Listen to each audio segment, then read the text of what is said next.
चावल चावल ये है ना, ये वाली जल्दी जल्दी।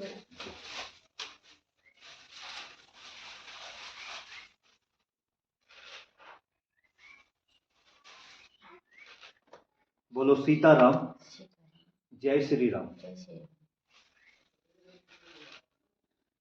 कौन से क्षेत्र से आए हो? राधा कानपुर। कहाँ पड़ता है? ठीक है, दिनेशपुर के पास। राधा कानपुर से आप आई हो, तो राधा कानपुर से आना यहाँ हुआ है और पहली बार आई हो। ठीक है, अर्जी 3 लाई हो।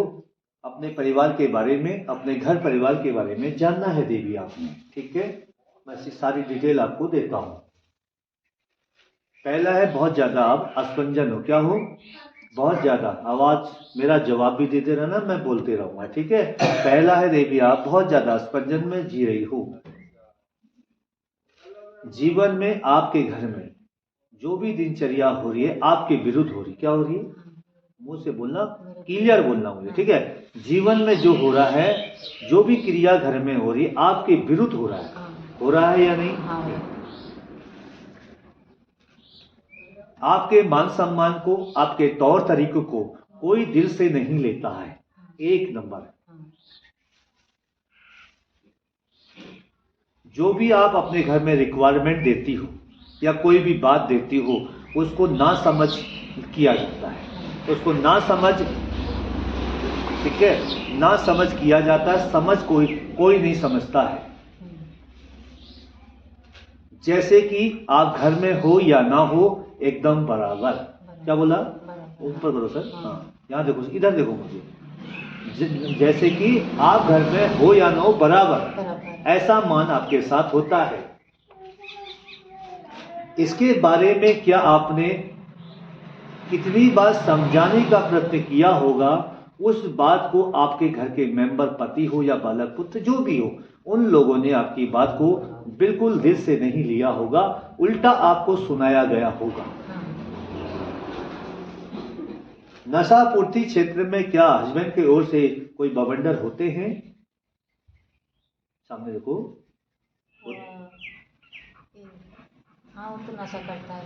वही मैं कह रहा हूं, नशा पूर्ति में पति की ओर से बवंडर मतलब जो भी बवाल होते हैं। सारी जीवन का कष्ट का मसाद की जड़ यही है, नशा। कहने का मतलब, पहले तो था लेकिन वो मुझे कभी सुनता नहीं है। हाँ, इसकी सारी जो भी परेशानी है ये नशा के प्रति है। ऐसा आपको लगता है और ऐसा है फाइनली।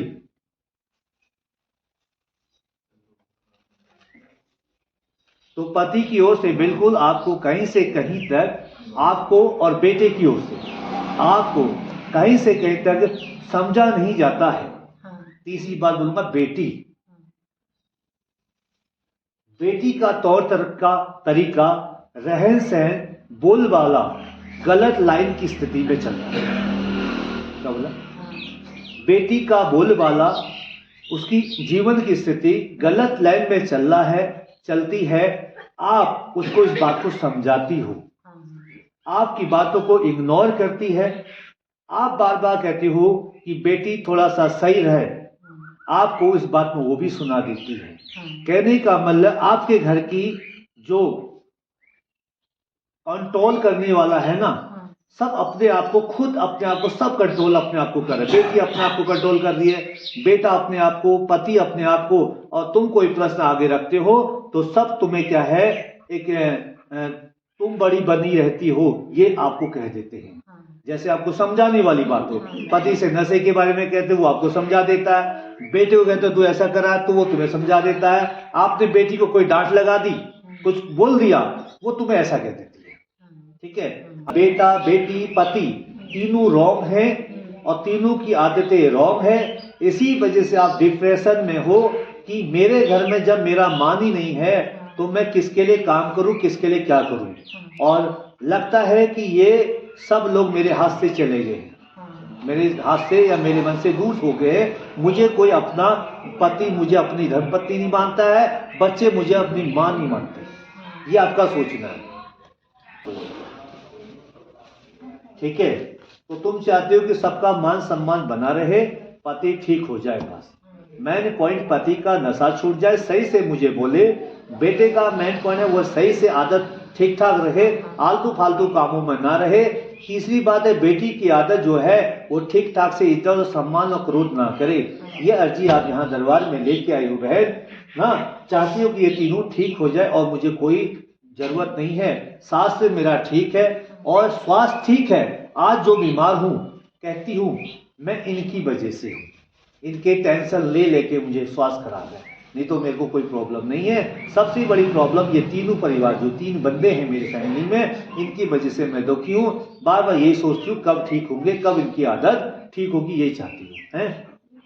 ठीक है देवी, बाबा से प्रार्थना है, अर्जी लगाऊंगा और कुछ संकेत दूंगा इन बच्चों के बारे में, पति के और बेटे के बारे में और बेटी के बारे में कोई अर्जी बताऊंगा, कहूंगा आप वाई करना, उनकी आदतें में उनको फर्क पड़ेगा, फिर बीच में आप उनको यहाँ लेके आना।